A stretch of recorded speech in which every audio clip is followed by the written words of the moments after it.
Assalomu alaykum. Bugungi darsimiz fransuz tilidagi harf birikmalari, ya'ni 2 va undan ortiq harflarni yonma-yon kelib talaffuz qilinishini o'rganamiz. Demak, eng ko'p ishlatiladigan harf birikmalaridan bu S va Hni birga kelishi. Endi o'zbek tilida ch desa bo'ladi. Shu chni fransuz tilida sh deb o'qiladi. Ya'ni sh deb talaffuz qilamiz. Misol uchun berilgan sha shokola, sha shokola. Ko'rib turibmiz, shu sh deb o'qib ketyapman. Sha shokola. Oldingi darslarimizda aytganmiz, so'z oxirida kelgan t harfi o'qilmaydi. Shunga o'qimay ketyapman. Xo'p, keyingi harf birikmamiz bu p va hni birga kelishi f deb o'qiladi. Misol uchun foto, farmasi. Foto, farmasi. Keyingi harf birikmamiz t va hni birga kelishi t deb o'qiymiz. T matematik.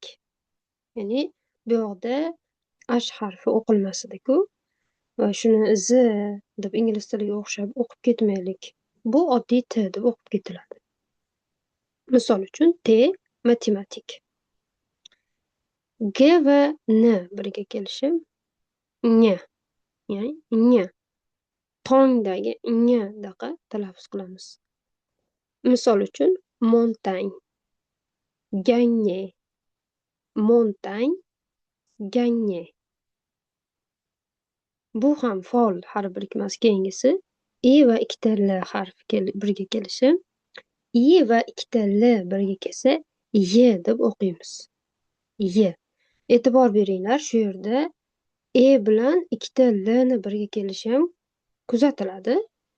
Unda shunchaki L lar talaffuz qilinadi, E ham talaffuz qilinaveradi. Ya'ni E, L birga alohidadan o'qilaveradi, el deb. Bunda u E va ikkita L kelganda Y deb o'qish shart emasda. Agar I va ikkita L birga kelsa Y deb o'qiladi. Misol uchun fille, famille. Fille, famille. Keyingi harf birikmamiz O bilan U'ni birga kelishi. U, ya'ni o'zbek tilidagi U'ga monand aytiladi. U. Misol uchun jour, toujours. Jour, toujours. O va I harf birikmamiz ham faol ishlatiladi. Bu ua deb o'qiladi.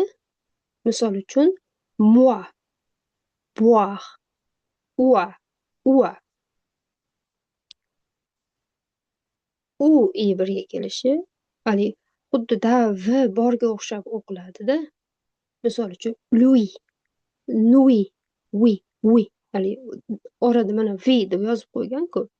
Shunaqa. Lui, nui, b, w borga o'xshab shunga monand o'qiladi. A bilan E harf birikmamiz A va I birga kelsa E deb o'qiladi. E. Maison, lait. Maison, lait. E va I birga kelsa E o'qiladi. Neige, reine. Neige, reine. A, U. Bu ham faol. A bilan U birga kelsa bu harf birikmamiz O deb o'qiymiz. O. Chaude, pauvre. Pauvre. Keyingisi E, A, U. E, A, U ham birga kelganda O deb o'qiladi. Misol uchun O, B. E, U. Bu ham O deb o'qiymiz. Peur, de. Peur, de. O, E, U birga kelganda bu ham O deb o'qiladi. O, E, U. Cœur, sœur. Cœur, sœur. Xo'p, ko'rib turganingizdek, O bilan E'ni birlashtirib yozilgan. Bu tabiiy va biz yozma jarayonida ham birlashtirib yozishga harakat qilamiz. O deb o'qiladi. Mana shu eng faol ishlatiladigan harf birikmalari edi. Endi